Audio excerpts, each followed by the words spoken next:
Hello, I'm the Daily Storyteller, and I'm here to keep you company today. If you've visited my channel before, welcome back. And if this is your first time, I'm so glad to welcome you to the world of stories. I know many of you use these videos to relax or to help fall asleep more easily. So get comfortable, let your body relax, and allow the gentle sound of rain in the background to wash away your stress and worries. In this video, you'll hear chilling stories, most of them based on true events, told with honesty and depth. If you enjoy this content, please like the video and subscribe to my channel. Now then, let's begin. Story: Beneath the Weeping Tree. The village of Thornhill was a quiet place, nestled in a valley surrounded by dense forests and wild hills. It was the kind of place where everyone knew everyone else, where the days passed slowly, marked only by the rise and fall of the sun. The village was small, with only a handful of houses lining the narrow dirt roads. The most striking feature of Thornhill, however, was the ancient weeping willow tree that stood at the edge of the forest. The tree had been there for as long as anyone could remember, its long, drooping branches swaying gently in the wind, always weeping, as if the very earth beneath it was soaked with sorrow. No one knew how old the tree was, but the elders spoke of it in hushed tones, telling stories of how it had been planted by the first settlers of the village, an act of sorrow to honor a lost love, a tragedy that had plagued the village for generations. They spoke of strange things that happened beneath the tree at night, whispers, shadows that moved, and people who had disappeared over the years, never to be seen again. The tree, they said, was cursed, a portal to something dark and ancient. Ava had heard the stories all her life. She had grown up in Thornhill, and like the other children, she had been warned to stay away from the weeping tree. But Ava wasn't like the other children. She had always been curious, always seeking answers to the mysteries that surrounded her. The stories of the tree, the strange whispers, the disappearances, these things had always haunted her. And now, as a young woman, Ava was determined to find the truth. It had been a few days since her father, Robert, had disappeared. He had gone out for his usual evening walk through the forest, as he did every night, but this time he never returned. At first, the villagers had assumed he was lost, wandering too far into the woods. But when no one could find him, the whispers began.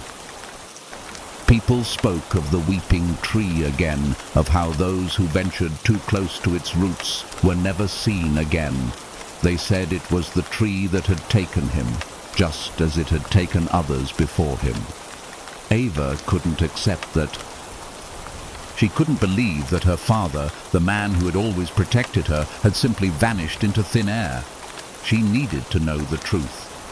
So, on the third night of his disappearance, when the moon was full and the fog was thick in the air, she made up her mind to go to the weeping tree. She would find her father, or at least understand what had happened to him. The village was silent as Ava stepped out of her cottage and into the cool night air. The mist rolled in from the forest, wrapping around her ankles, thick and suffocating. She tightened her cloak around her shoulders and walked toward the edge of the woods, where the weeping willow stood in the distance.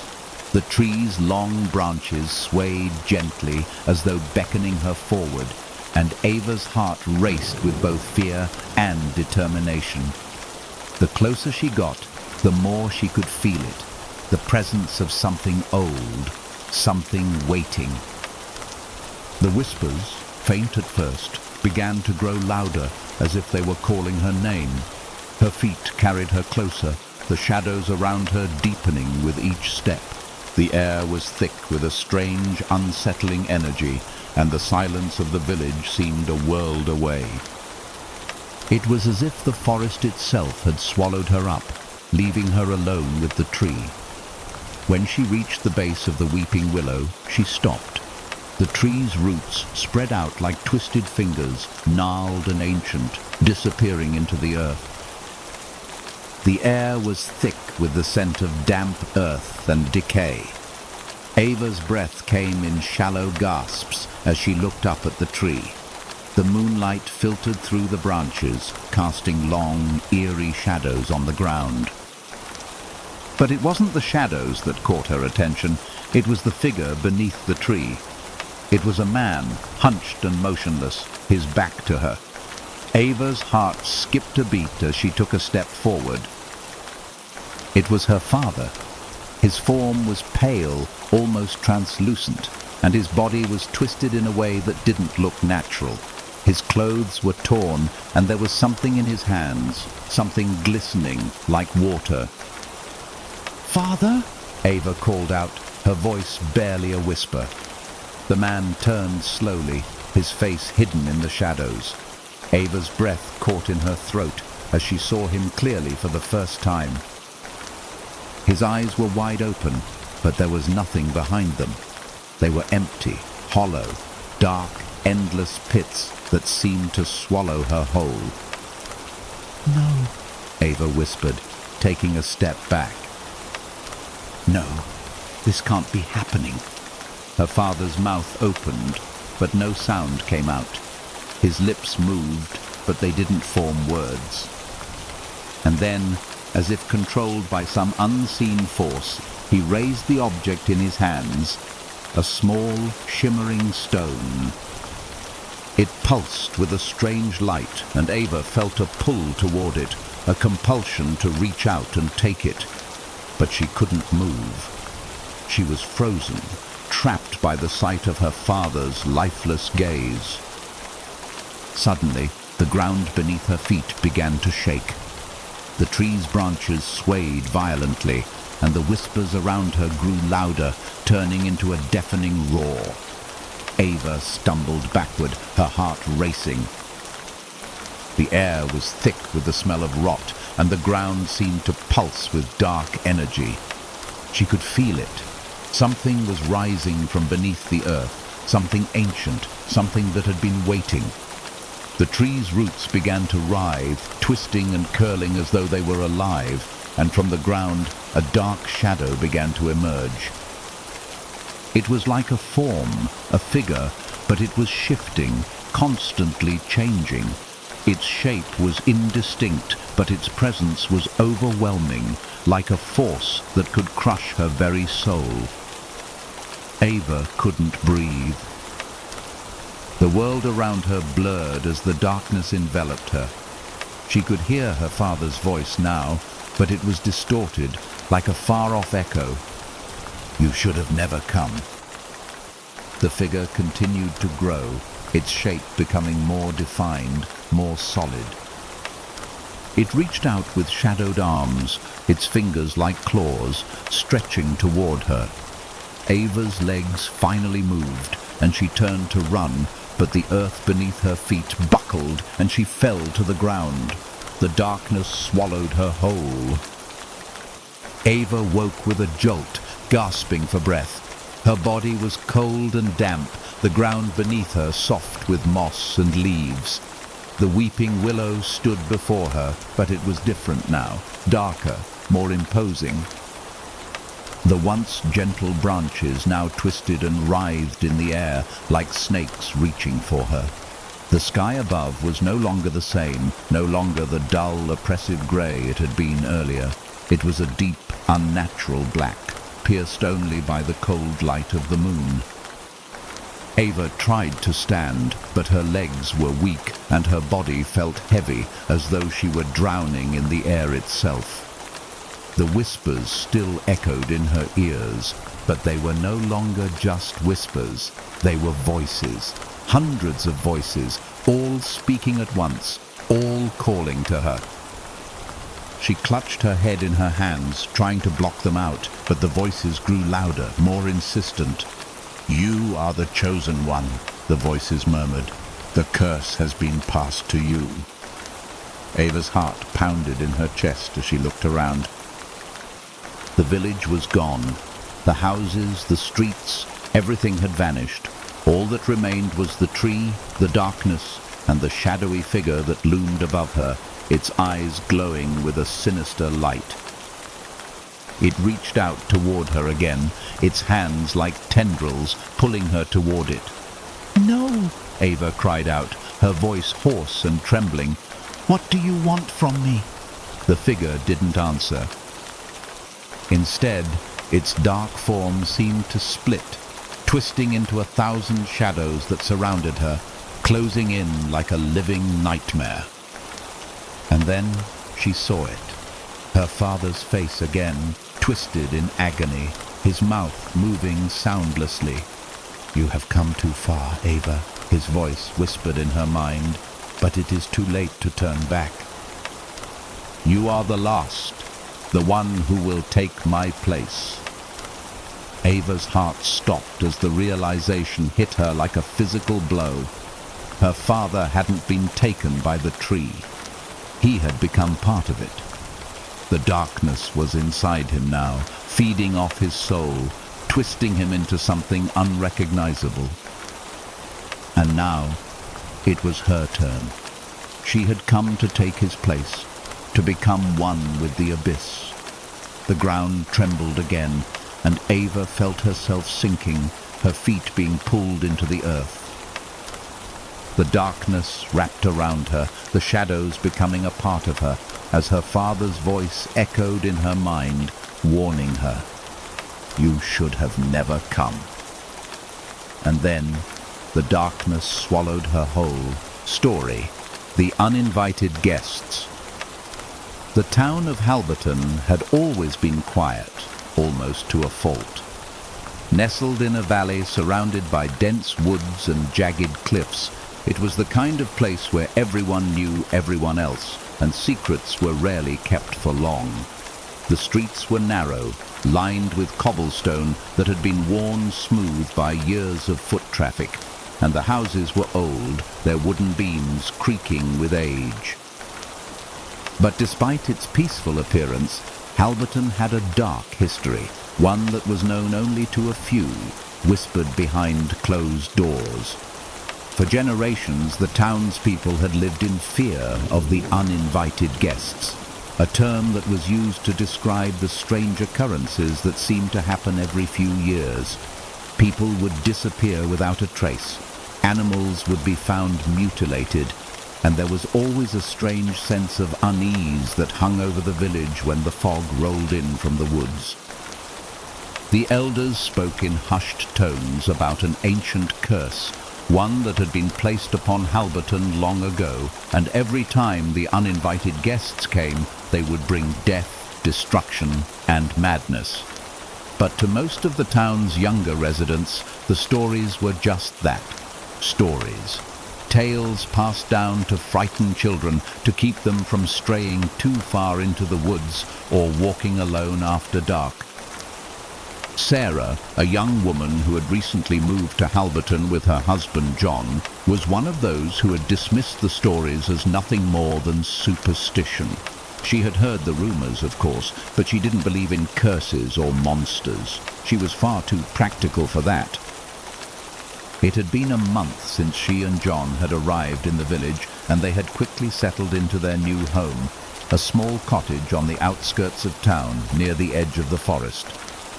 They had come to Halberton for a fresh start, away from the noise and bustle of city life, hoping to find peace in the isolation. But there was something unsettling about the place, something that Sarah couldn't quite put her finger on. It was the quiet that bothered her the most. The silence was thick, suffocating, and the longer they stayed, the more it seemed to weigh on her. The villagers were friendly enough, but there was always a hesitation in their smiles, as though they were hiding something. One evening, as the sun dipped below the horizon, casting long shadows across the cottage, Sarah and John sat by the fire, enjoying a quiet dinner. The wind outside had picked up, rustling the trees and sending gusts of cold air through the cracks in the walls. The flames in the hearth flickered, casting dancing shadows on the walls, and for a moment Sarah felt an odd sense of foreboding. "Did you hear that?" she asked suddenly, her voice barely above a whisper. John paused, setting down his fork and listening. The house was still, the wind outside the only sound. But then, faintly, they both heard it, the sound of something scratching against the door. At first, it was soft, almost imperceptible, but then it grew louder, more insistent, as if something, or someone, was trying to get in. "Maybe it's just the wind," John said, standing up. But there was an edge to his voice, a tension that Sarah hadn't noticed before. The scratching continued, faster now, like nails dragging across the wood. Sarah's heart skipped a beat as she looked at John, whose face had gone pale. "No one's out there," he said, almost to himself, as he slowly moved toward the door. His hand hesitated on the doorknob for a moment, and then, with a deep breath, he opened it. The night air rushed in, cold and damp, but there was no one standing on the doorstep. The mist had begun to roll in from the woods, thick and heavy, swirling like a living thing. Sarah's breath caught in her throat as she looked outside. The world was shrouded in fog, and the trees, once familiar, were now nothing more than dark silhouettes. The town seemed distant, cut off from the rest of the world, swallowed by the fog. John stepped outside, peering into the mist. "There's nothing here," he said, his voice tense. But Sarah couldn't shake the feeling that something was watching them, something just beyond the fog, hidden in the darkness. Then, without warning, a figure appeared at the edge of the mist. It was tall, its features obscured by the thick fog, but its shape was unmistakable. It moved toward them slowly, deliberately, and Sarah's heart began to race. John stepped back, his hand reaching for the door, but the figure was already too close. "Who are you?" John called out, his voice firm but strained. The figure didn't answer. It just kept moving toward them, its silhouette growing clearer with each step. Sarah could feel the air grow colder, the darkness pressing in on them, and then, as the figure drew near, she saw it. The face, pale and twisted, its eyes wide and unblinking, staring directly at her. The figure stopped just in front of them, standing perfectly still, as if waiting for something. The air was thick with tension, and Sarah could hear her own breath, shallow and quick, as her heart pounded in her chest. Then the figure spoke, its voice a low, guttural rasp that seemed to come from deep within the earth. "We've come." The words sent a chill down Sarah's spine. She could barely comprehend what was happening. Who were these people? What did they want? The figure's lips curled into a twisted smile, and Sarah could see a hint of something sharp in its teeth. Before she could react, more figures appeared from the fog, shapes moving toward them, their eyes glowing faintly in the darkness. They were tall and gaunt, their faces obscured by shadows, their bodies thin and hollow. As they moved closer, the temperature dropped further, and Sarah felt an unnatural cold seep into her bones. The door slammed shut behind them, and they were trapped. The figures closed in, their footsteps slow and deliberate. Sarah grabbed John's arm, her heart racing in her chest. But John was frozen, his eyes wide in disbelief. "We've come for you," the figure whispered again, its voice carrying an almost hypnotic quality. "The uninvited guests have arrived." The fog outside thickened, swirling in a maelstrom of cold, damp air, and the figures continued to approach, their presence suffocating, like a dark cloud closing in on them. Sarah could feel her pulse pounding in her ears as the figures drew closer. Her breath came in ragged gasps, her mind racing with 100 questions. Who were these people? What did they want? But there were no answers, only the oppressive weight of their presence. The figure in front of them stepped forward, its thin, pale hand reaching out toward Sarah. She recoiled instinctively, but the figure's fingers brushed against her cheek, cold as death, sending a shock of icy fear through her body. "We're here to take what is ours," the figure said, its voice like dry leaves rustling in the wind. "And you belong to us now." A cold dread gripped Sarah's heart as she looked at John, his face pale with fear, his eyes wide and unfocused. He tried to step back, but the figures surrounded them, blocking the door, cutting off any chance of escape. "Please," Sarah whispered, her voice trembling with fear. "What do you want from us?" The figure smiled again, its lips curling into something far too sinister. "We want nothing but to reclaim what was taken from us long ago," it said. "You see, every time the fog comes, we return. We are the ones who were forgotten, left behind, cast into the darkness. And now, the darkness calls us home." Suddenly, the room seemed to darken, the walls closing in as if the very air were tightening around them.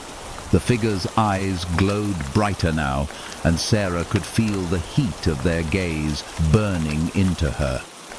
They were watching her, waiting for something. John stepped forward, his voice hoarse. "What do you want from us?" he repeated, his voice pleading, but there was no answer. The figure that had been speaking to them stepped back, its form flickering in and out of the shadows, as if it were not quite solid, not quite real. The others moved with it, surrounding the couple, their eyes never leaving them. The air grew colder still, and Sarah felt a heavy weight press down on her chest.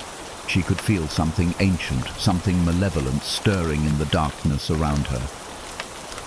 It wasn't just the fog, it was something else. Something that had been waiting, lingering just out of sight. The figure spoke again, its voice barely above a whisper. "You are the last. The last to survive, the last to remember. And now, you will be part of the darkness." Sarah's mind reeled, the words not making sense. She had to do something, anything. But her body was frozen, rooted to the spot. She looked at John, his face ashen, his body trembling. And then she knew there was no escape. There was no way out. With a flicker of movement, the figures moved toward them, their hands outstretched, ready to pull them into the darkness. And as Sarah's vision blurred, as the coldness enveloped her, she realized she had been chosen. The last light of the house flickered out, leaving only the darkness, the fog, and the whisper of the uninvited guest's story. The cursed shipwreck. The sea had always been an enigmatic force for the people of Silverstrand, a small coastal village carved into the rocky cliffs along the edge of a wild, uncharted ocean. For generations, the villagers had lived in the shadows of the sea, taking what it gave them while always respecting the boundary it set between the known and the unknown. They had learned early on that the ocean was not to be taken lightly. It gave life, and it took it just as easily. But there was one thing the villagers whispered about, something far more dangerous than the angry waves or the unpredictable weather: the cursed shipwreck. The wreck lay beneath the dark waters of Black Rock Bay, a place no fisherman dared to venture. It had been there for centuries, ever since a massive storm had torn apart a merchant ship, the Seraphim, which had been bound for the distant lands to the south. The ship had been carrying a vast fortune in gold, and the storm had come out of nowhere. The survivors had told tales of unnatural waves and winds, of shadows lurking beneath the surface, watching them as they struggled to stay afloat. And then there were the strange lights, flickering beneath the surface of the water, lights that were said to belong to something far older, something that should not have been. The villagers believed the seraphim had carried with it a terrible curse, one that had bound the souls of those who had perished on the ship to the wreckage, ensuring that no one would ever leave Black Rock Bay. No ship had sailed the waters of the bay for decades, and any ship that tried to reach it was doomed to a watery grave. It was said that the sea demanded tribute, and any who dared to take from it would pay the price. Eleanor, a young woman recently arrived in Silver Strand, had heard the stories, but she wasn't one to be frightened by superstitions. She had come to Silver Strand to escape her past, to find peace after a series of personal losses that had left her broken. The sea, with its crashing waves and vastness, had always captivated her, and she felt a strange pull toward Black Rock Bay. There was something about it, something about the wreck that called to her, as if there was more to the story than the villagers let on. For days, Eleanor had been hearing snippets of the tales, but they always ended the same way. The villagers would grow quiet, their eyes shifting toward the horizon, and they would tell her to leave the bay alone. The sea doesn't forgive, they would say, and the wreck is a curse. Eleanor was not one to back down, however. The idea of a lost treasure, the possibility of uncovering something that had been hidden for so long, was too alluring to ignore. Her curiosity gnawed at her, and after a few days of exploration, she had gathered everything she would need to search the wreck. She had borrowed a small boat, and despite the warnings from the villagers, she set off toward the dark waters of Black Rock Bay one afternoon. As she approached the bay, the sky began to darken, and the air grew thick with moisture. The fog rolled in from the sea, its cold tendrils curling around the boat like the fingers of a long dead hand. The water, usually calm and serene, was choppy, with waves crashing against the boat with alarming force. Eleanor gripped the oars tightly, pushing forward despite the increasing tension in the air. The further she sailed, the darker the water became, and the air grew heavier as though the very atmosphere was pressing down on her. The wreck of the Seraphim lay just beneath the surface, a mere shadow in the depths, but Eleanor could feel its presence, like a weight that pulled at her chest. As she drifted closer, the fog thickened, and the whispers began. It started as a low hum, a faint sound carried on the wind. But as she approached the wreck, the sound grew louder, more distinct. It was like the voices of the dead, speaking in a language she didn't understand, their words unintelligible but filled with a terrible urgency. She looked around, but there was no one, just the fog, the churning water, and the wreck that loomed beneath her. Eleanor's heart raced as she anchored the boat and prepared to dive. The water around her was dark, nearly black, and the temperature had dropped significantly. She felt a chill creeping into her bones, but she pressed forward, lowering herself into the water. The moment she entered the depths, the world around her shifted. The water seemed to thicken, the pressure around her increasing with each passing moment. It was as if the ocean itself was alive, wrapping its cold, suffocating arms around her, pulling her deeper into its grasp.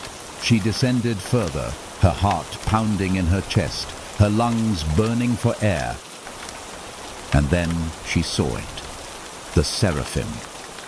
The ship lay broken and twisted on the ocean floor, its shattered hull half buried in the sand, its masts still standing, though crooked and decayed.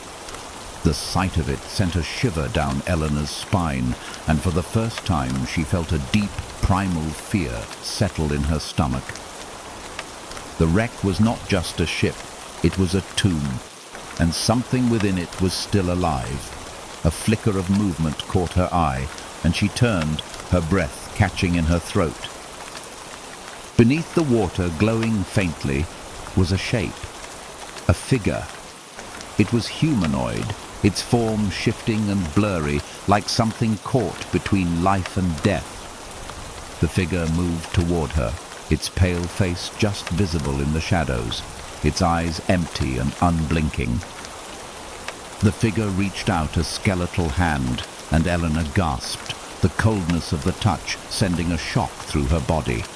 She tried to swim away, but the water seemed to cling to her, dragging her down into the wreck. The figure's hand grasped her arm, and she felt an icy breath against her skin. The whispers grew louder, more frantic, and Eleanor's vision began to blur. The figure's lips moved, but the words were unintelligible, a language long forgotten by the living. And then, in a voice that echoed in her mind, it spoke. "You should never have come." The words rang in Eleanor's ears, their weight crushing her. The pressure in the water intensified, and she struggled to free herself from the grasp of the figure. Her heart pounded in her chest as the cold, suffocating darkness of the wreck closed in around her. Her lungs screamed for air, but it felt like the water was pulling her deeper, dragging her into the heart of the seraphim itself. The figure's hand tightened around her arm, its touch colder than the deepest parts of the ocean. Eleanor's vision blurred, and she felt her strength begin to drain away. The whispers filled her mind, a chorus of voices, each one pleading, begging her to understand. She couldn't breathe, she couldn't move. The figure pulled her closer, its face now fully visible, pale, hollow, and grotesque, with eyes that seemed to stare right through her. And then she understood. The figure was not just a ghost. It was a soul trapped in the wreck of the seraphim, doomed to wander the depths for eternity. As the figure's hand closed around her throat, Eleanor felt herself slipping away, her body going limp as the darkness consumed her. She was drowning, not just in the water, but in the weight of the curse that had bound these souls to the wreck. She could feel it, a terrible hunger, an unquenchable thirst for something lost. Suddenly, the figure released her, and Eleanor gasped for air, her body jerking violently as she fought to swim back toward the surface. But the waters were thick with shadows, and the wreck seemed to pull her back, dragging her deeper into its grip. The whispers grew louder, surrounding her, filling her mind. "The ship demands tribute," the voices whispered, growing clearer. "And you will be its next sacrifice." In a blind panic, Eleanor kicked her legs, pushing herself toward the surface. She could feel the cold hands of the ship pulling her down, but she fought with everything she had. Her lungs burned, her vision darkened, but she didn't stop. She had to escape. Just as her vision began to fade, she broke through the surface, gasping for air. The fog had rolled in thick again, and the waves were crashing around her. She scrambled into the boat, her body trembling violently as she clutched the sides for dear life. The wreck loomed behind her, its dark shape barely visible in the fog, and in the distance she could still hear the whispers calling to her. "It's not over. You are part of it now." Eleanor sat there, her body soaked and shaking, staring at the wreck in the distance. She knew she had escaped the wreck physically, but the curse of the seraphim was not something that could be outrun. It was in her now, a part of her soul, and the whispers would never stop. She had seen the truth, the ship, the souls, and the darkness that would follow her for the rest of her days. As the fog swallowed the wreck, Eleanor realized with chilling clarity that the seraphim would never let her go. Story: The Nocturnal Visitor. The town of Ashford had always been an ordinary place, nestled between thick forests and open fields, where the seasons changed as they were meant to, and the lives of its residents moved along in a simple, unremarkable rhythm. The streets were quiet, lined with modest houses, and everyone knew each other's names.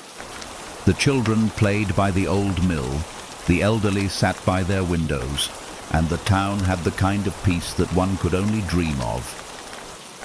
But for all the charm that Ashford possessed, there was something in the air, a weight that hung over it, unspoken but palpable, like a dark cloud lingering just out of sight. Emily Turner had grown up in Ashford, and, like everyone else, she had always believed that there was nothing strange about the town. Sure, there were the odd rumours that circled now and then, whispered conversations about things that were better left untouched, but they were just that, rumours. She had moved away to the city after her parents passed, but something had pulled her back. Perhaps it was the comfort of returning to familiar ground, or perhaps the need to find closure in a place where the past had left too many questions. When Emily returned, the town hadn't changed at all. The same people lived in the same houses, the same markets were open on the same days, and the same quiet rhythm played out like clockwork. But something was off. The air seemed heavier, the silence thicker. There was a certain unease in the air, something that made her skin crawl when the night fell, and when the fog rolled in from the forests. The shadows seemed to stretch longer than they should, and the darkness felt deeper. It was on one of those foggy nights, when the moon hung high and the town was wrapped in a strange, suffocating quiet, that Emily first heard the sound. It came from outside, soft at first, like a faint tapping at the window. Emily had been sitting in her parents' old house, going through boxes of things, memories she didn't know how to handle. Her heart still ached for the home that once held the laughter of her family, but now felt hollow and distant. She had been sorting through an old chest when the sound reached her ears again, a tapping, rhythmic and deliberate, like someone knocking on the glass. She froze, her eyes flickering toward the window. The house was at the end of the lane, surrounded by trees, and it was unusually dark outside. The streetlights barely cut through the fog, and the sound of the tapping grew louder. A chill ran down her spine. No one ever came by at this hour. The people in Ashford respected the quiet of the night. Nervously, Emily rose from her chair and walked toward the window. She paused just before pulling the curtain aside, her hand trembling. She had to force herself to look, to confront whatever it was that had caused the tapping. She slowly parted the curtains, her breath caught in her throat. At first she saw nothing, just the dense fog swirling in the pale moonlight. Story: The Black Waters of Forsaken Lake. The town of Hollow's Edge had always been a place of quiet mystery, nestled between dense forests and looming mountains.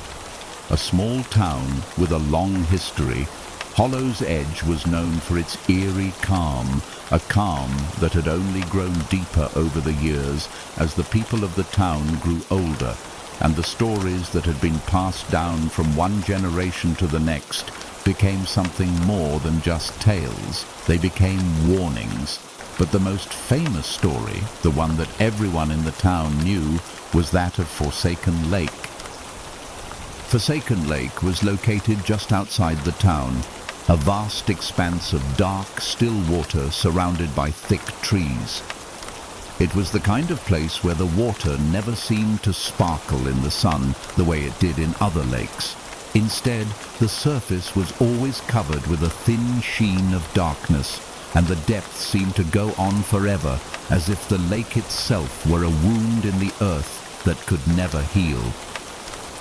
Local legends told of the lake's cursed history, how a village once stood on its shores, but it had been swallowed by the waters after a terrible disaster. No one knew exactly what had happened, but the whispers told of strange happenings, strange lights that would appear on the surface at night, eerie sounds that carried on the wind, and people who had disappeared after venturing too close to the lake. The last of the villagers had abandoned the area long ago, but the legends remained, passed down like a secret that no one could ignore.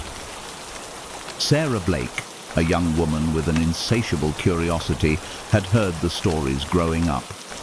She had always been fascinated by Forsaken Lake and the mysteries that surrounded it.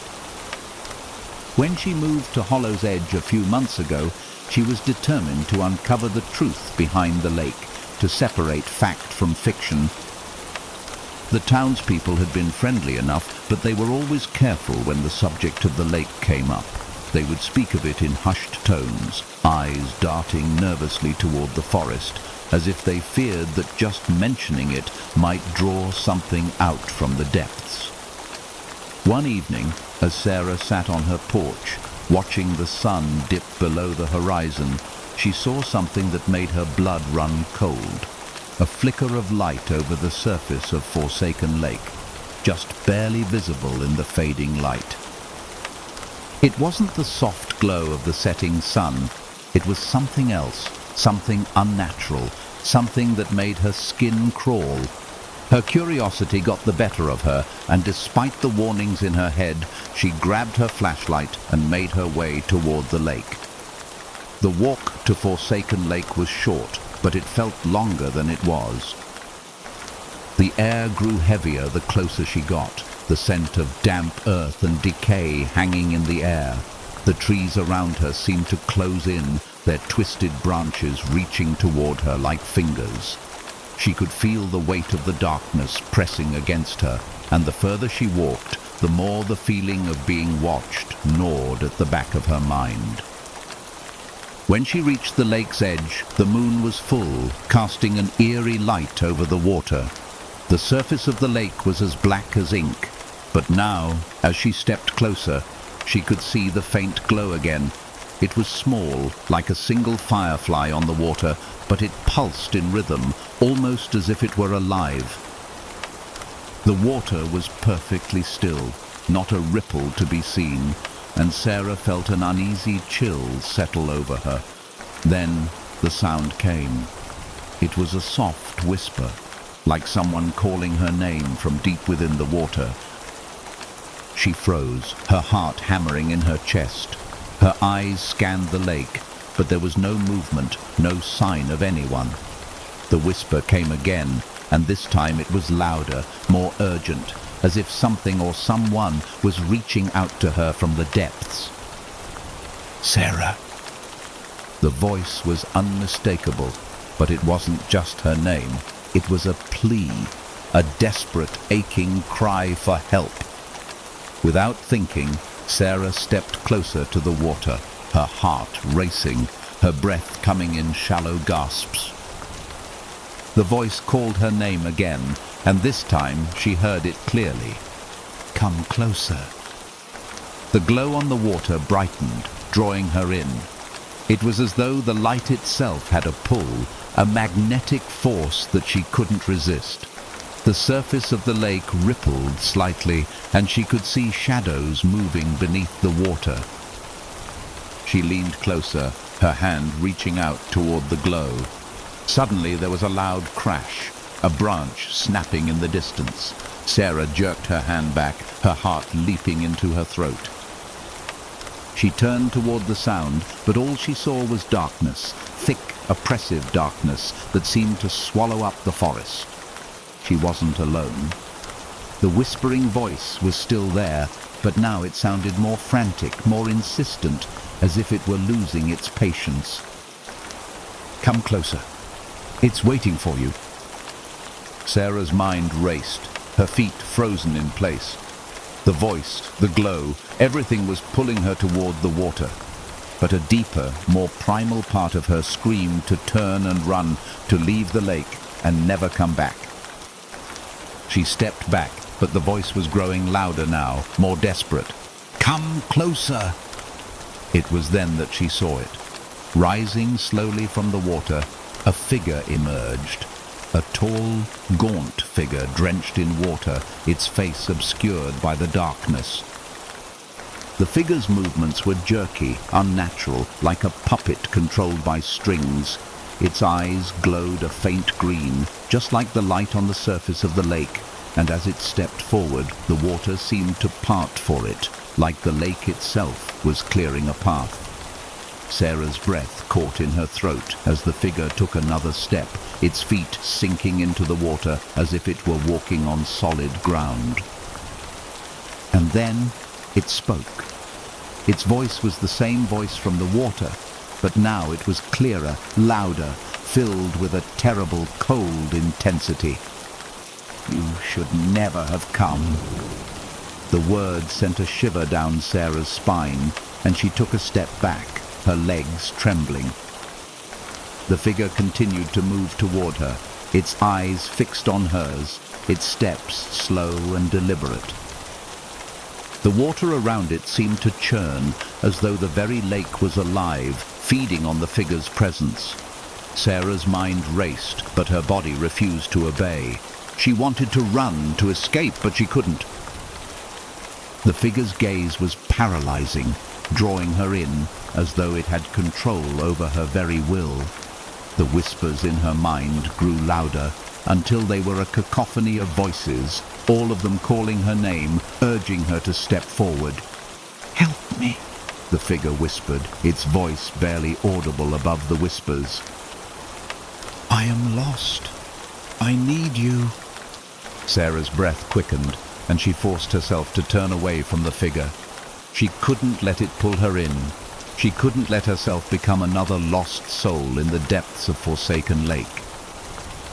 But even as she turned, she could feel the pull, the irresistible force that was drawing her closer to the water. The figure reached out a hand, and Sarah could see the gnarled, twisted fingers extending toward her. The lake was alive now, the surface swirling with a dark energy, as though the very water was reaching for her. The trees behind her creaked, the wind howling as if the forest itself was warning her to leave. But the figure's presence, its voice, was too powerful. It was like an unseen force binding her in place. "Help me. Come closer." The voice was no longer pleading. It was commanding, its tone deepening, growing more insistent, more urgent. The air around her seemed to grow colder, and Sarah could feel her skin turning numb as the water surged forward, the figure closing in. And then something changed. A deep, rumbling sound shook the ground beneath her feet, and the water around the figure began to ripple violently, as if something was awakening beneath the surface. The figure's eyes widened, its lips curling into a grotesque grin. It spoke again, but this time its voice was no longer a whisper. It was a roar, a deafening, guttural sound that echoed through the night. "It's too late. You've already chosen. You belong to us now." Suddenly the water surged violently, as if the lake had come to life, and before Sarah could react, the figure lunged at her. Its cold, damp fingers grasped her wrist, pulling her toward the water. Panic surged through Sarah's body as she struggled to break free, but the figure's grip was ironclad, and the darkness beneath the water seemed to pull at her legs, dragging her down. She screamed, but the sound was swallowed by the water, and in an instant the lake consumed her, pulling her under. The surface of the water remained still once more, the fog hanging thick above it. But beneath the depths, the figure stood motionless, waiting as the cursed lake claimed yet another soul. And as the last of Sarah's screams faded into silence, the whispers returned, filling the air once more. The lake was once again at peace, until the next soul came too close. Story. The hollowed house on Hawthorne Hill. The town of Marrowbrook was a place untouched by time, hidden away from the bustle of the world. Nestled in the shadow of Hawthorne Hill, the village was quaint, with narrow cobblestone streets lined by cottages that seemed to lean toward one another as if sharing secrets. The people of Marrowbrook were simple folk, their lives tied to the land, and the town had a reputation for peace and serenity. But there was one place in the village that no one ever spoke of, the hollowed house on Hawthorn Hill.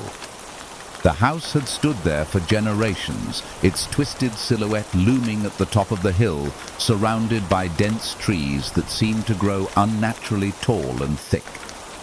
The locals referred to it as the hollowed house, because, in the dead of night, it was said to echo with sounds of whispers, cries and footsteps that came from within its walls, though no one had lived there for decades. The house had once belonged to the Hawthorn family, one of the oldest and most respected families in Marrowbrook. But after the tragic disappearance of the last of the Hawthorns, the house was abandoned, left to rot and decay in the ever-growing silence of the hill. The villagers spoke of the house in hushed tones, their eyes darting nervously when its name was mentioned. There were stories, old tales passed down through the years, of strange happenings, of the house calling to those who were brave or foolish enough to venture near it. But most disturbing of all were the rumors of the strange glow that could sometimes be seen flickering in the house's windows at night. Some said it was the light of an old lantern, still burning after all these years.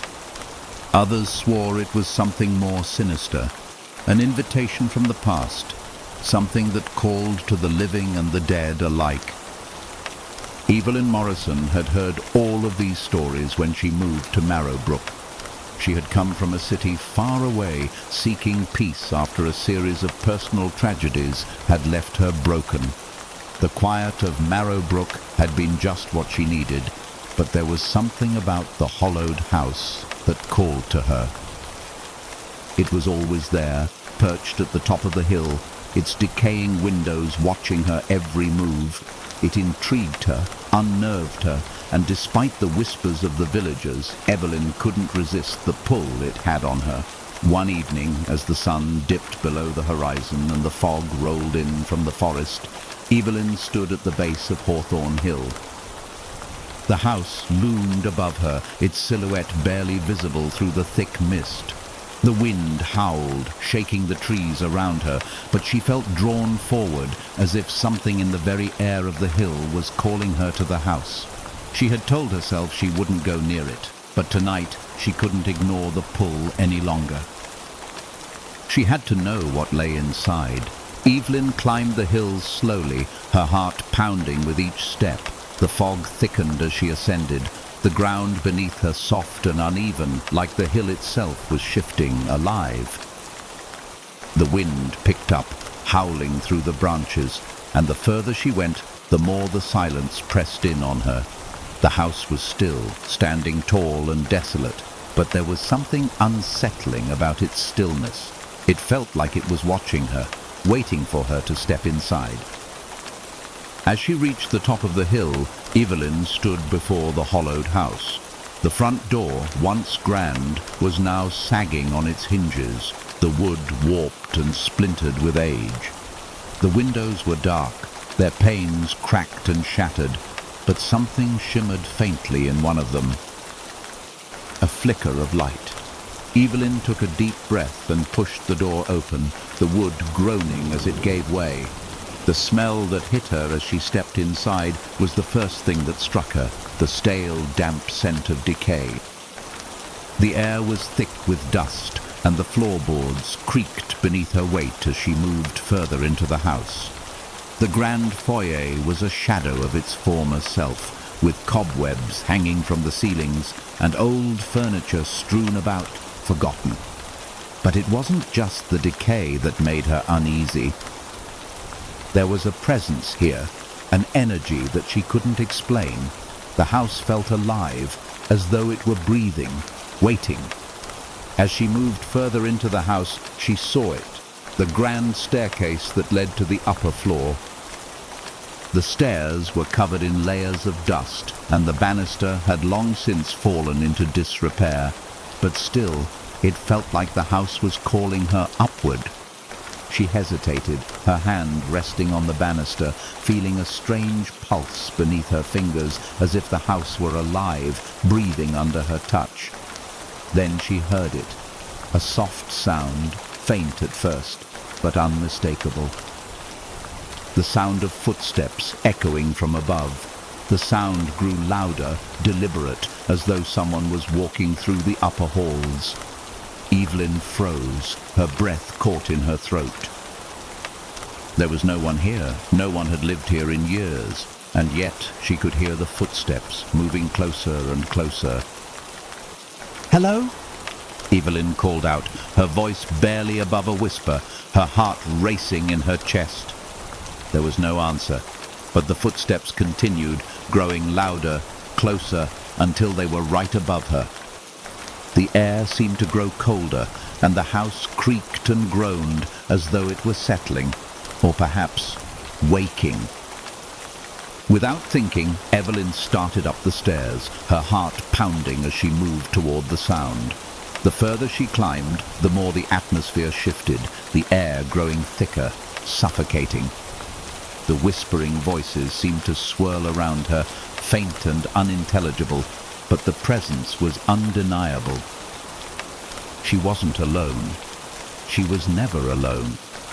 As she reached the top of the stairs, the floor creaked under her feet, and she moved slowly, careful not to make a sound. The hallway before her stretched long and narrow, the doors to the rooms lining the walls slightly ajar. The footsteps had stopped. The silence was deafening, but it wasn't comforting. It felt ominous, like the house was holding its breath, waiting for her to make a mistake. At the end of the hallway stood a large, ornate door, slightly cracked open. The flicker of light that she had seen from outside came from behind it, casting strange shadows in the hallway. Without thinking, Evelyn walked toward it, her hand trembling as she reached for the door. As she pushed it open, the air seemed to shift again, heavier now, like a thick, oppressive presence was closing in around her. Inside, the room was dim, lit only by the flickering flame of an old candle sitting on a desk.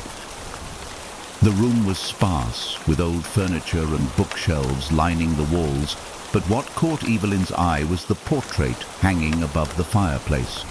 It was an old portrait of a woman with dark eyes, her face pale and drawn, dressed in a black gown that blended into the shadows of the room. The woman's eyes seemed to follow her as she moved closer, and as Evelyn stood in front of it, she could feel a strange chill running down her spine. There was something unsettling about the woman's gaze, something cold and knowing, as though she had been watching Evelyn the entire time. But then, as Evelyn stood there, her fingers brushing against the frame, the air shifted again. The candle flickered and the light grew dimmer, as if the shadows in the room were closing in. A voice, soft, distant, echoed in her mind, and she heard the words clearly now. "You should not have come." Evelyn froze, her breath catching in her throat. The room seemed to darken, the walls closing in on her as the voice grew louder, more insistent. "You've awakened it, and now you'll never leave." Before she could react, the floor beneath her feet gave way. The world spun as she tumbled backward, falling into the darkness that had opened beneath her. Evelyn awoke with a start, her heart pounding in her chest. But as she opened her eyes, she realized she wasn't on the floor of the hollowed house anymore. The room around her was different, cold, dark, and unfamiliar. The air was thick, heavy with the scent of old stone and earth. She could hear the distant sound of whispers again, but this time they were clearer, more distinct. They were not just voices, they were faces, figures, watching her. As she stood, she realized she was no longer in the house. She was underground, surrounded by a network of tunnels, the walls damp and slick with age. The whispers seemed to come from the very walls themselves, as if the earth itself were speaking to her, telling her secrets long forgotten. The tunnels stretched on for miles, disappearing into the darkness. There was no light here, no candle, no window, no sign of escape, only the whispers. Evelyn's heart raced, but she forced herself to move forward, the silence of the tunnels pressing down on her. She walked deeper into the labyrinth, the walls closing in, the whispers growing louder. She didn't know where she was going, but she had to keep moving. Something was watching her, something ancient, something that had been waiting. As she walked deeper into the darkness, she came upon a large open chamber. The ceiling was high, and the walls were covered in strange markings, symbols she didn't recognize, but they seemed to pulse with an eerie energy. At the center of the chamber stood an altar, its surface covered in ancient dried blood. And on the altar lay a figure, pale and motionless, dressed in black, just like the woman in the portrait. As she stepped closer, the figure's eyes snapped open, locking onto hers with a gaze that seemed to pierce her soul. The woman's lips curled into a twisted smile. "You are too late," the woman whispered, her voice filled with malice.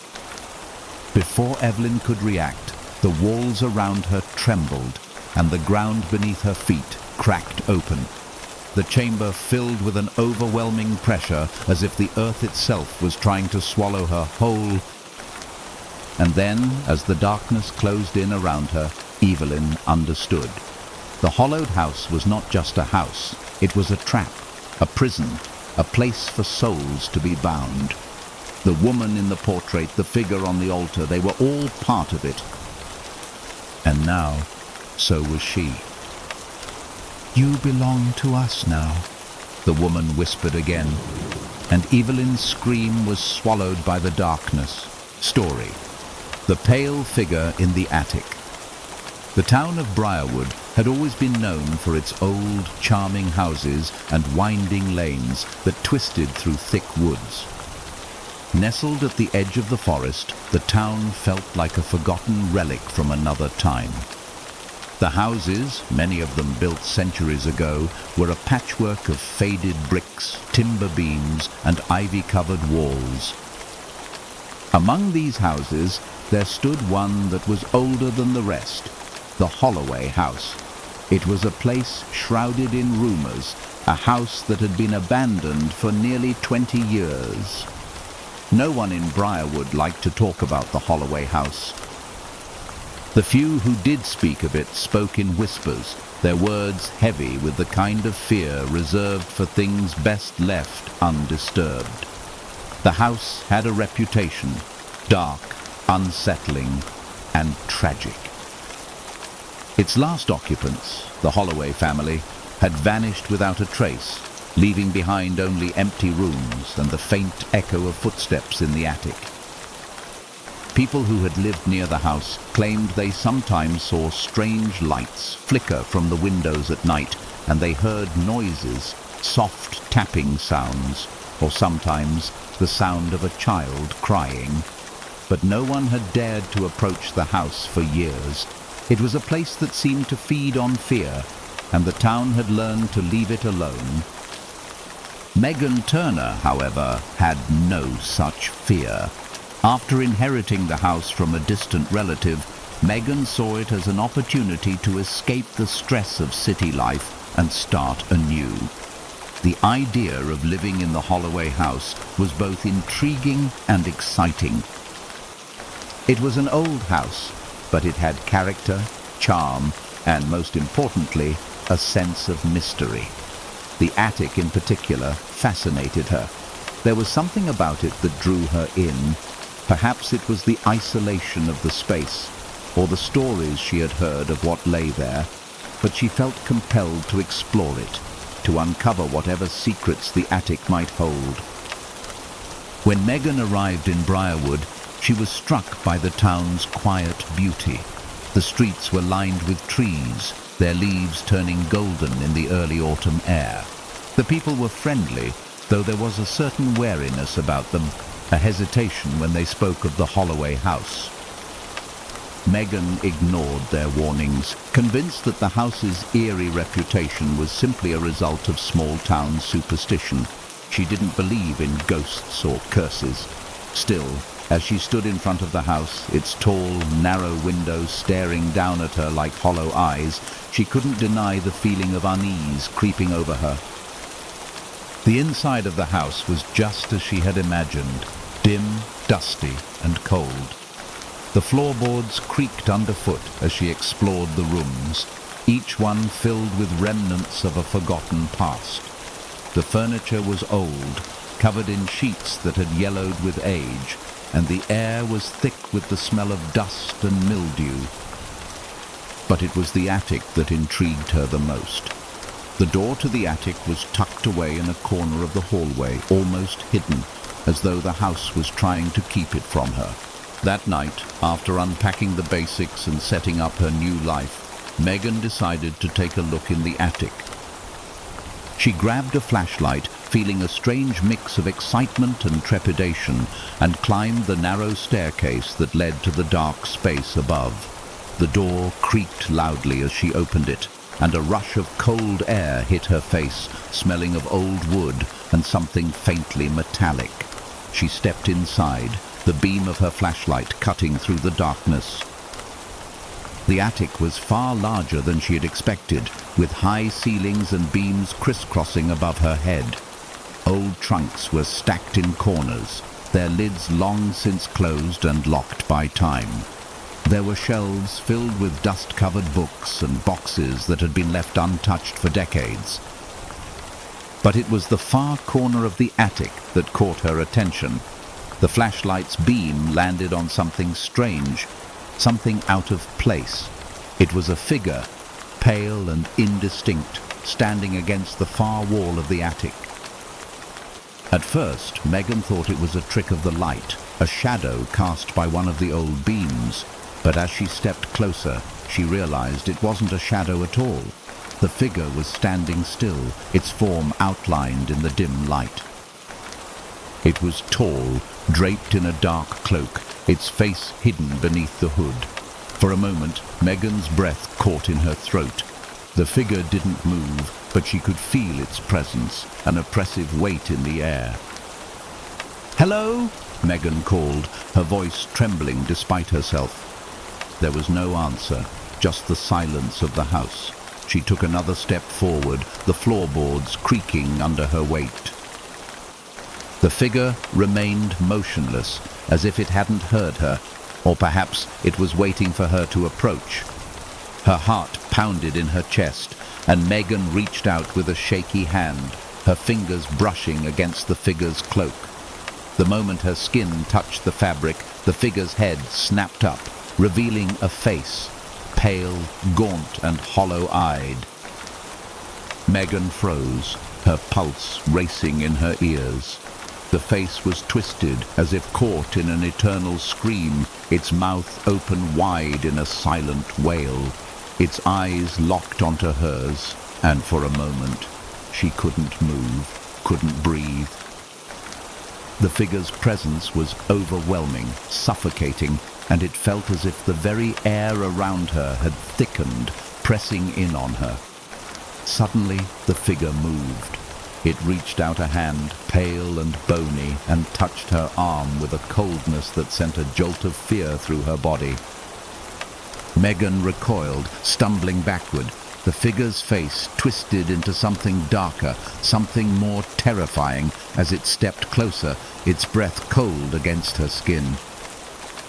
"You should never have come," it whispered, its voice low and rasping, as though it were speaking from the depths of a grave. The air around her seemed to thicken, pressing down on her chest, and the temperature dropped further, as if the figure was pulling the warmth from the room. Megan's mind raced. She had to leave. had to escape, but her body felt frozen, as if her very soul was caught in the gaze of the figure.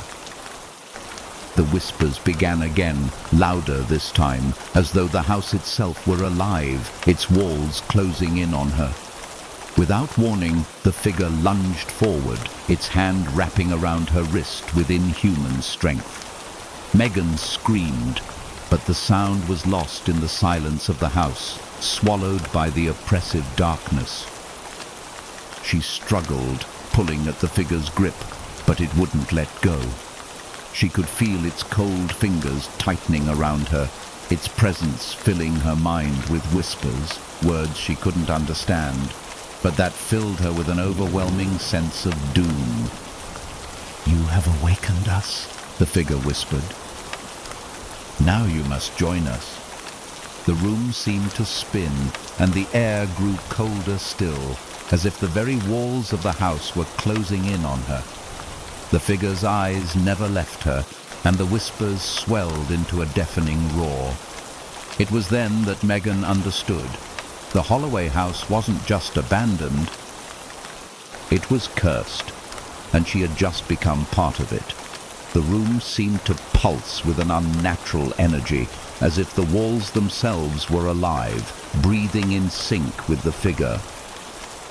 Megan's heart raced, her mind screaming for escape, but the more she fought, the tighter the figure's grip became. Its cold hand felt like ice against her skin, draining the warmth from her very soul. The whispers were now a constant hum, a cacophony of voices that seemed to echo from the very depths of the house.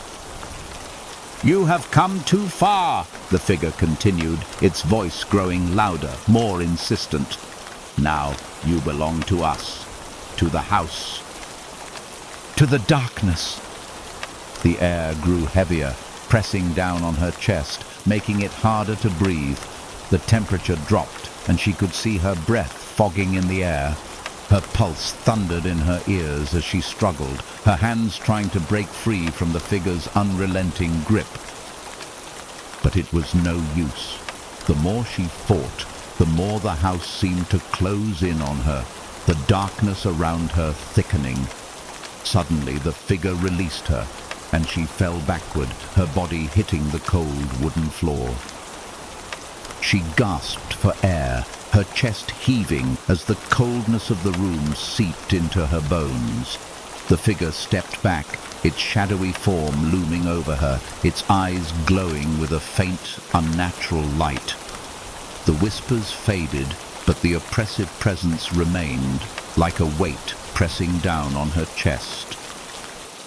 "It's too late," the figure whispered, its voice filled with a sadistic satisfaction. "You are already part of the house. You will never leave." Megan tried to push herself up, but her body felt weak, drained. The coldness was spreading through her veins, her limbs growing numb as the darkness crept closer. She could feel the weight of the house closing in around her, its walls pressing tighter, the floor beneath her shifting like a living thing. The figure moved closer, its cold hand reaching for her once more. Megan's vision blurred, and she could feel herself slipping into unconsciousness. The last thing she saw before the darkness overtook her was the figure's face, twisted, hollow, and filled with malice. Story: The Mark of the Sinister Eyes. There was something unsettling about the town of Greymore from the moment Sarah Miller set foot in it. The air was thick with a strange tension, as if the town itself were holding its breath, waiting for something to happen. The buildings, all dark stone and faded paint, seemed to lean toward each other, their windows hollow and uninviting. The streets were eerily quiet, save for the occasional rustle of leaves in the wind and the distant toll of the church bell. It was the kind of place that felt stuck in time, the days stretching endlessly without change. Sarah had arrived a week earlier, eager for a fresh start. Her life in the city had crumbled after a series of personal losses, and she had hoped the isolation of Greymore would offer some peace. But there was something about the town that disturbed her. The people were polite enough, but they kept to themselves, their eyes flickering nervously whenever they spoke of the town's history. It was as though they all shared a dark secret, one they were reluctant to reveal. One evening, as Sarah walked through the town square, she noticed a small shop tucked between two large buildings. It had a peculiar sign above the door, the mark of the sinister eyes. She had seen it before in her peripheral vision, but hadn't paid much attention. Now, as the sun dipped below the horizon, casting long shadows over the cobblestone streets, she felt drawn to it. Something about the name intrigued her, pulling her closer, urging her to enter. The door creaked as Sarah pushed it open, and the air inside was thick with the scent of incense and old wood. The dimly lit shop was cluttered with strange objects, ancient books, dusty candles, jars filled with unfamiliar herbs, and odd trinkets scattered across the shelves. At the back of the shop, behind a wooden counter, stood an elderly man. His face was weathered and pale, his eyes sharp and piercing.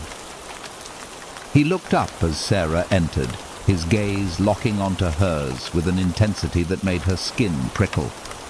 "Can I help you, my dear?" he asked, his voice raspy but soft. Sarah hesitated for a moment, her gaze drifting over the strange items in the shop. I was curious about the name of your shop," she said cautiously. "The mark of the sinister eyes. It's unusual." The old man smiled, but there was something unsettling about the expression. "Ah, yes, it's a name passed down through generations in my family. There are stories, you know. Stories that the people of Greymore don't speak of much, but they are true. The eyes, my dear, are not just a symbol. They are a warning." "A warning?" Sarah asked, intrigued despite herself. The old man nodded, his eyes darkening. "The sinister eyes are watching. They have always watched. Some say they were born of the town's curse. Others say they come from something older. But no one who has seen them has ever been the same. They mark their victims, leaving them with a darkness that follows them everywhere." Sarah felt a chill run down her spine. "What do you mean, a mark?" she asked, her voice barely above a whisper. The man's expression grew solemn. "You will see for yourself soon enough," he said cryptically. "The sinister eyes are not a myth, and they are never far away. They will find you just as they have found others before." Before Sarah could respond, the man's gaze shifted to something behind her. She turned, but when she looked back, the shop was empty. The shelves were still cluttered with strange objects, but the feeling of unease lingered in the air, thick and suffocating. The shop was silent, too silent, and Sarah couldn't shake the feeling that she had just learned something she wasn't supposed to know. The mark, the eyes. What had the man meant? Was he speaking of some ancient curse, or was it all just a part of the town's strange folklore? She hurried out of the shop, the door closing with an ominous clang behind her. The chill of the evening air seemed to bite at her skin as she walked back to her small cottage. The streets were emptier now, and the silence that surrounded her felt oppressive, as though the town itself was closing in. Her heart raced, her thoughts tumbling over each other, but she couldn't shake the image of the old man's eyes, the way they had burned into hers, like a brand that would never fade. As she neared her cottage, Sarah couldn't shake the feeling that something was watching her. She turned, half expecting to see someone standing behind her, but the street was empty. There was no one around, no sign of movement, and yet the sense of being followed, of being watched, pressed down on her like a weight. She quickened her pace, her breath coming in shallow gasps. And when she finally reached the safety of her front door, she locked it quickly, her hands trembling. But as she stood there, her back pressed against the door, she heard it, the sound of something scraping against the wood. Soft at first, just a faint rustling, but then louder, more deliberate, like fingernails dragging along the surface. Her pulse quickened, and she turned, her heart pounding in her chest. The house was silent, but the scraping continued, moving around the door as if something, or someone, was waiting for her to open it. The sound stopped abruptly, and for a moment there was nothing but the deafening silence of the house. Then she heard it, the whisper. It was faint, but unmistakable. "Come closer." Her breath caught in her throat. She was sure she had heard it, but when she looked around the room, there was no one there. The whispers had come from outside, from the direction of the woods, but there was no sign of anyone. No figure standing in the shadows, no face staring back at her from the windows, just the oppressive silence of the night. Shaking, Sarah backed away from the door, her mind racing. What was happening? Was it all connected to the shop, to the strange warning the old man had given her? She had to know more. She had to find out what the sinister eyes were and why they had come for her. That night, Sarah barely slept. Every creak of the floorboards, every whisper in the wind kept her on edge. She had locked the doors and windows, but the sense of being watched never left her. The whispers were constant, filling her mind with thoughts she couldn't shake. It was as though the very walls of her cottage were closing in on her, suffocating her with their silence. The next morning, Sarah woke to find the world outside shrouded in thick fog. The streets of Briarwood were empty, the houses standing like silent sentinels in the mist. She felt a strange compulsion to go back to the shop, to seek out the old man again. Maybe he could explain what was happening. Maybe he could offer some answers. She made her way down the winding streets, the fog curling around her ankles like a living thing.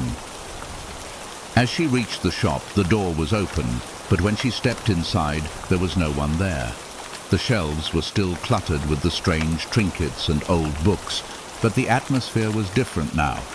It felt heavier, as if the air itself was thick with something unseen.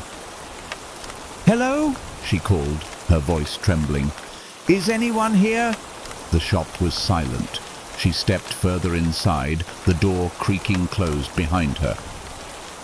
The walls seemed to close in, and the floor beneath her feet felt unstable, as if the very foundation of the shop was shifting. She turned toward the back of the shop where the old man had been, but there was no sign of him. Instead, she saw something else, an old, weathered painting hanging on the wall. The figure in the painting was a man, draped in dark robes, his face shadowed by a hood. His eyes were hollow, black as coal, and they seemed to follow her every movement. The sight of the eyes made Sarah's blood run cold. She reached for the painting, her fingers brushing against the frame, and as soon as she touched it, the world seemed to shift. The shop around her blurred, and the whispers returned, louder now, rushing in her ears like a tidal wave. The room spun, the air growing thick, and she felt as though she were being pulled into the painting itself. Suddenly, the door slammed shut behind her, and the air grew even colder. The painting seemed to pulse, its eyes growing darker, more alive. A voice, deep and resonant, filled her mind. "You cannot escape." Before she could react, the figure in the painting moved. It stepped out of the frame, its eyes glowing with an otherworldly light. The figure reached toward her, its bony fingers stretching out, its voice a low, guttural growl. You have been marked. The sinister eyes will always find you. The figure's hand grasped her arm, its cold touch sending a jolt of terror through her body. She tried to scream, but no sound came. The figure's eyes locked onto hers, and she felt herself being drawn into them, into their endless darkness. The room around her faded, the shop disappearing, and she was consumed by the darkness of the eyes. The last thing Sarah heard before the world went black was a whisper, soft but unmistakable. The eyes have found you. Story. The Screaming Clock Tower. The town of Eldridge was small, nestled between rolling hills and thick forests. The air was crisp and the streets quiet, a place where time seemed to slow down and people took comfort in the peaceful monotony of their lives. The town was old, its history stretching back centuries, and it wore its age with a certain pride. But for all its charm, there was one part of Eldridge that was not so welcoming: the clock tower. The clock tower had stood at the edge of the village square for as long as anyone could remember. Its tall, looming silhouette rose above the town, casting a long shadow over the cobblestone streets below. The clock itself, once a proud symbol of the village's heritage, had long since stopped working. The hands were frozen at midnight, and the bell that had once chimed to mark the hours now stood silent, covered in layers of rust and decay. Despite its brokenness, the clock tower remained an integral part of Eldridge, its presence an unspoken reminder of the passage of time and the town's forgotten past. But the clock tower had a dark side, a history that no one liked to talk about. For generations, the townspeople had avoided it. Children were warned not to play near it, and adults crossed the square quickly, as if the mere act of looking at the tower might invoke something unspeakable. There were rumors, whispers passed down through the years, that the clock tower was cursed. Some said it had been built on a site of great tragedy, where lives had been lost in a fire many years ago. Others claimed that strange things happened whenever the bell rang, though no one had heard it ring in decades. For Lena Harper, a recent arrival to Eldridge, the clock tower was nothing more than an old relic of the town's past.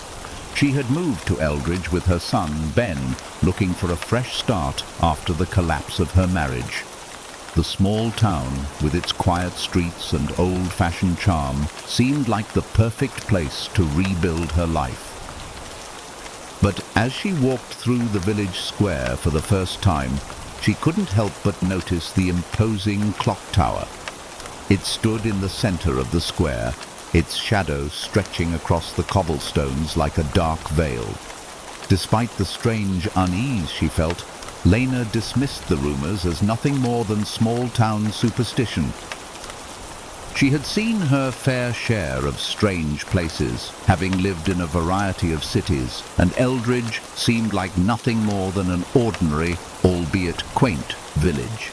But as the days went by, Lena began to feel that there was something wrong with the clock tower, a strange energy that seemed to pulse from its decaying walls. She couldn't explain it, but whenever she walked near it, she felt a strange pull, like the tower was watching her, waiting for something. One evening, as the sun dipped below the horizon and the town was bathed in the warm glow of twilight, Lena decided to take a walk through the village square. Ben was staying with his grandmother for the weekend, and Lena had some time to herself. She wandered aimlessly, her mind racing with thoughts of her past and the uncertain future ahead. But as she reached the center of the square, she found herself drawn to the clock tower, its dark silhouette looming against the deepening sky. For reasons she couldn't explain, Lena felt compelled to get closer. The air was thick with a strange stillness, the sounds of the town fading into the background as she moved toward the base of the tower. The closer she got, the more oppressive the air became, the weight of something ancient pressing against her. She stopped just beneath the clock tower, looking up at its towering structure, the dark windows like hollow eyes staring down at her.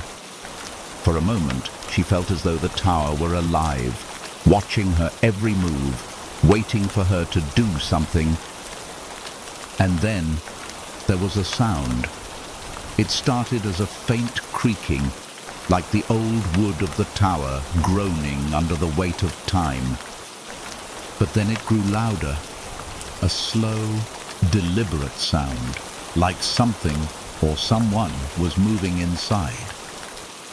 Lena froze, her breath caught in her throat, the sound of something scraping, dragging, moving within the tower's walls. She could hear it clearly now, like footsteps, slow and heavy, echoing from the tower's top. Her heart began to race. There was no one in the tower, of course. It was abandoned, empty, just as the townspeople had said.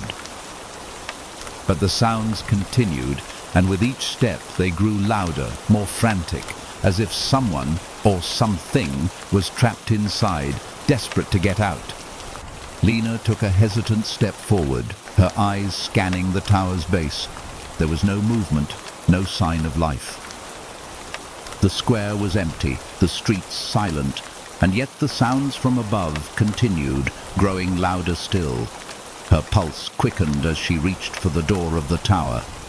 It was locked, just as she expected, but the sound of footsteps from above grew more intense, more erratic. It felt as though the tower itself were alive, calling to her, pulling her in. Without thinking, Lena turned away from the tower and began to walk quickly back toward her cottage. But as she moved away, the footsteps stopped. The silence that followed was deafening, and for a moment she wondered if she had imagined the whole thing. But then, just as she reached the edge of the square, she heard it, a single deafening chime. The bell in the clock tower rang once, and the sound was unlike anything she had ever heard. It was a deep, resonant tone, but it wasn't a sound that came from the bell alone. It felt as though the very air vibrated with it, as though the ground beneath her feet was shaking. It was a sound of sorrow, of pain, of something that had been buried deep within the town for years. Lena's heart stopped. The chime was followed by another, then another, the sound growing louder with each passing moment. The ringing didn't stop, as though the bell had a mind of its own, tolling out a warning, an announcement. She spun around, her eyes wide with fear, but when she looked at the clock tower, everything was still. The windows were dark, and the doors were closed, but the ringing continued, louder, more frantic, as though something or someone was trapped inside. And then, as suddenly as it had begun, the chimes stopped. The square fell silent once more, and the oppressive air lifted, but the feeling of dread remained, gnawing at the edges of her mind. She stood there, her breath shallow, her body trembling, wondering if what she had just experienced was real or some twisted trick of the mind. But one thing was certain: the clock tower had spoken. The following days in Eldridge were filled with a sense of unease. Lena couldn't shake the feeling that something was wrong with the clock tower. Every time she passed it, she felt the weight of its presence, its silent, watching eyes following her every move. It was as if the tower itself had a pulse, a heartbeat that was only waiting for something to happen. The ringing of the bells still echoed in her mind, a constant reminder of the strange events she had witnessed. Determined to get answers, Lena sought out the oldest resident in town, Mrs. Hollis, who lived in a small cottage at the edge of the village. Mrs. Hollis was known for her knowledge of the town's history, her family having lived in Eldridge for generations. She had always been a quiet woman, but Lena hoped she could provide some insight into the mystery of the clock tower. When Lena arrived at Mrs. Hollis's home, the elderly woman greeted her with a knowing smile, as though she had been expecting the visit.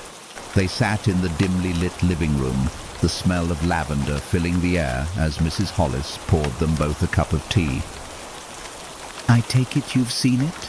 Mrs. Hollis said, her voice soft but steady. Lena nodded. "I've heard the chimes. I saw something in the tower. Footsteps. And then the bell rang. What's going on? Why is the clock tower like this?" Mrs. Hollis's expression darkened. She leaned forward, her eyes meeting Lena's with an intensity that made her uncomfortable. "The clock tower has always been a part of this town's history. But there are things here, things buried deep in the soil of Eldridge, things that no one speaks of. The clock tower was built by the first settlers, but it wasn't just a symbol of the town's growth. It was built as a warning, a seal, if you will. A seal to keep something locked away." Lena's breath caught in her throat. "Locked away? What is it, Mrs. Hollis sighed, her eyes drifting toward the window, as if the memory of what she was about to say pained her.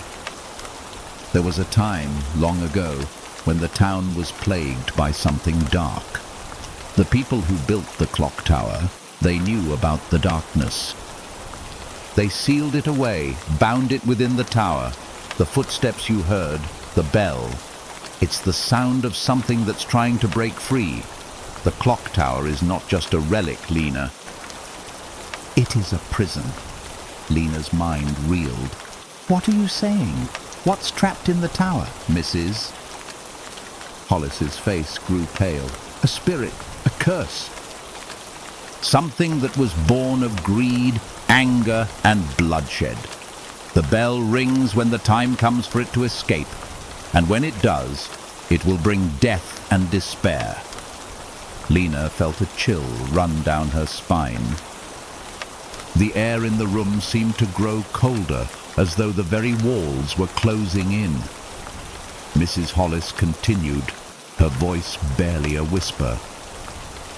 "The clock tower is the key, and the curse is waking up again. It has been dormant for years, but the bell tolls when it is close. And when it rings, the town will fall." Lena stood, her head spinning as she turned toward the door. "I have to stop it," she whispered to herself, Mrs. Hollis grabbed her arm, her grip surprisingly strong for her frail form. "You cannot stop it, Lena. The tower has already chosen. Story. The blood-stained rose in the garden." The village of Raven's Hollow had always been known for its beauty. Nestled deep in a secluded valley, it was a place where the land flourished under the care of its people. Vibrant gardens sprawled across the town, with roses of every color blooming in the spring, filling the air with their sweet fragrance. The townspeople took pride in their gardens, often competing to see who could grow the most beautiful roses. But of all the gardens in Raven's Hollow, there was one that stood out, the garden at the edge of the village, just beyond the old iron gate. The garden belonged to a woman named Eliza Blackwood, an eccentric and reclusive figure in the village. Eliza had lived alone for as long as anyone could remember, her house perched on a hill overlooking the village. Her garden was a strange sight, unlike any other in the town.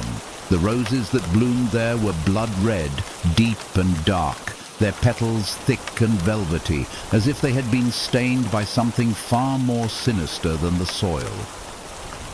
Rumors had always surrounded Eliza's garden, whispers of strange happenings, of people disappearing after stepping too close to her property.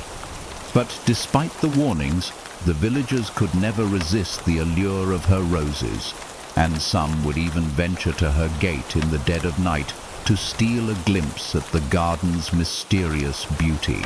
Sarah Williams, a young woman who had recently moved to Raven's Hollow, had heard the stories. She had come to the village seeking peace and solitude, hoping to escape the chaos of her past. She rented a small cottage just a few streets away from the Blackwood estate and quickly became enchanted by the village's charm. But the garden at the edge of the town intrigued her most of all. She had heard the stories, of course, the whispers of the blood-stained roses and the rumors that surrounded Eliza Blackwood.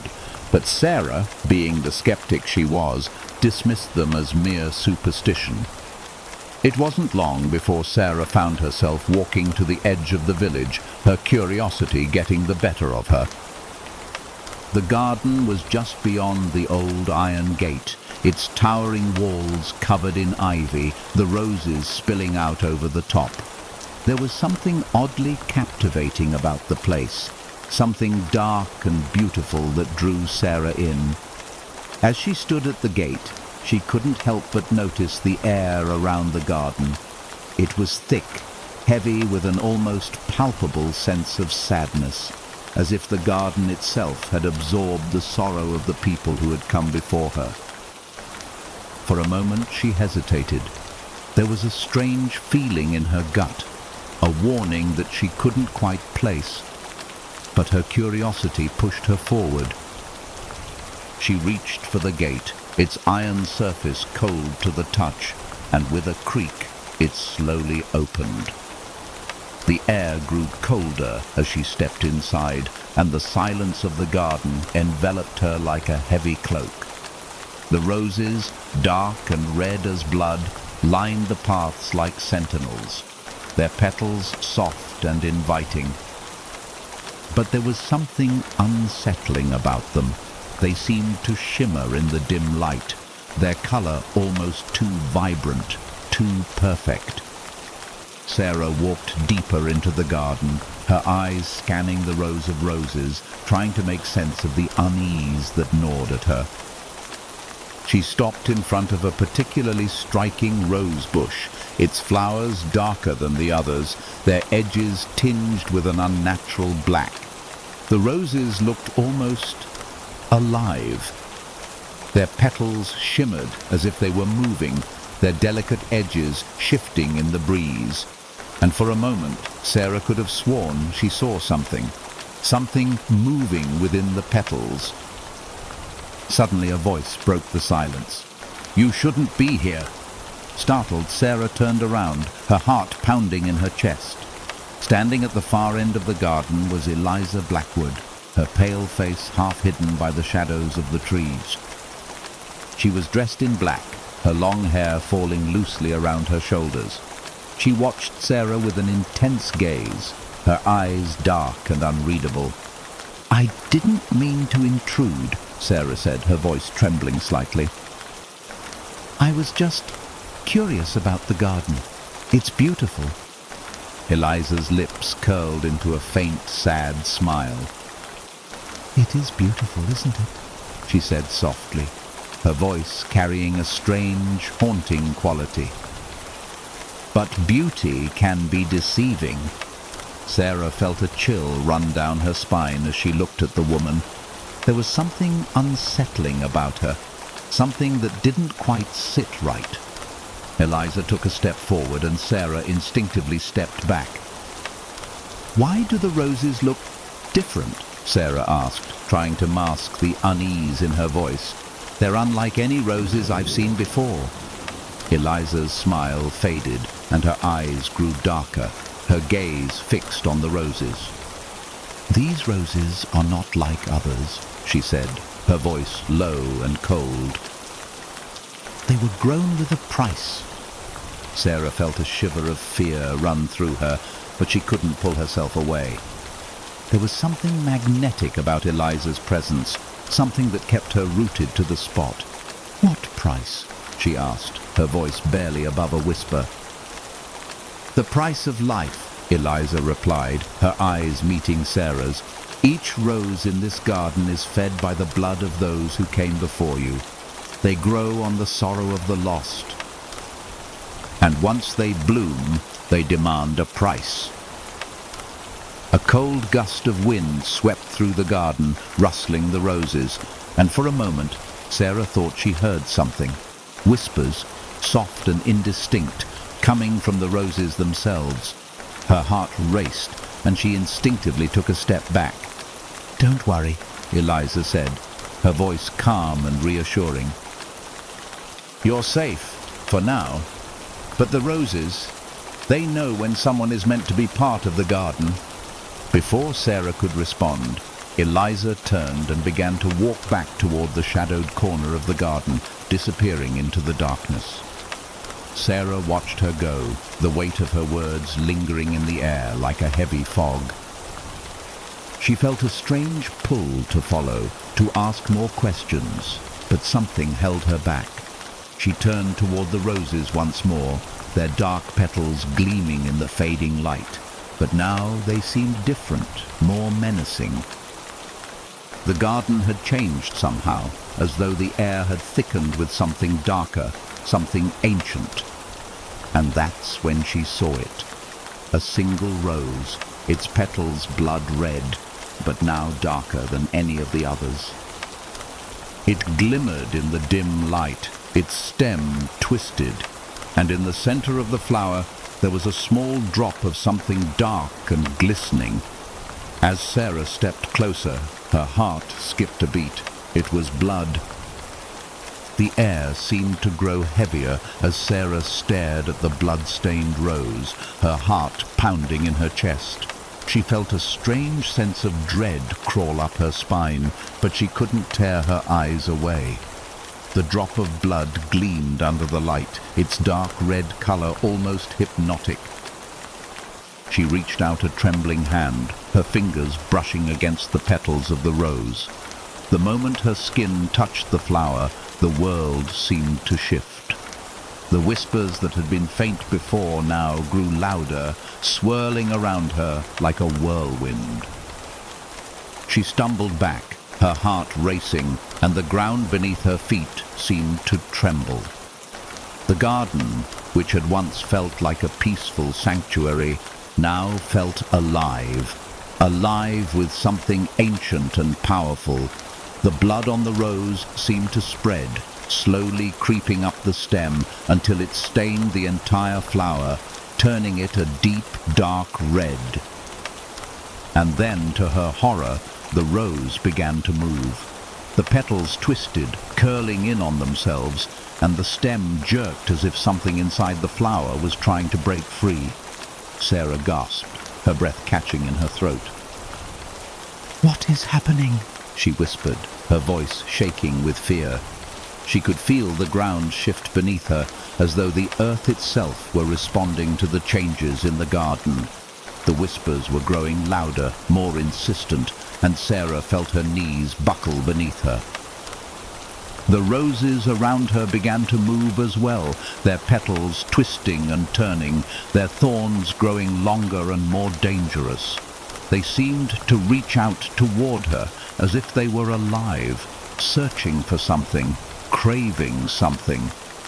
The air grew thick with the scent of blood, and the garden felt suffocating, like it was closing in on her, trapping her in its dark embrace.